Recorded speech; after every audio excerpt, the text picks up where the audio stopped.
Good morning everyone. আজকেও কালকের মতো ফার্স্ট লোকাল লেটে থাকার জন্য আমি তাড়াতাড়ি স্কুলে পৌঁছে যাই। আর আজকে আমরা স্কুলে সেলিব্রেট করি ন্যাশনাল স্পেস ডে। আর এরপরে আমার ছিল এক্সাম ডিউটি, যেহেতু 10 আর 12 এর মান্থলি টেস্ট চলছে, তাই এক্সাম ডিউটি দিয়ে আমি করে নিলাম ব্রেকফাস্ট। আর কালকের মতো আজও হচ্ছে, বাড়ি ফেরার পরে শুরু হয়েছে ঝমঝমিয়ে বৃষ্টি। আর এই বৃষ্টির জন্য না প্রতিদিন আমার ইয়োগা ক্লাসটা মিস হয়ে যাচ্ছে। আর এরপরে সন্ধে দিয়ে চা বিস্কিট খেয়ে ভাবছিলাম কি করব।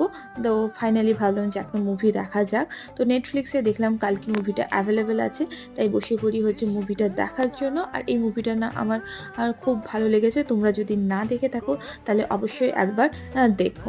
আর এরপরে চলে যাই ডিনার বানাতে। আর ডিনারে আজকে আমি বানিয়েছিলাম আমার তন্দুরি চিকেন, যেটা খুবই হেলদি এবং খুবই ইজিলি বানানো যায়। দেখো, মাত্র 10 মিনিটসের মধ্যে আমার ডিনার রেডি হয়ে গেল।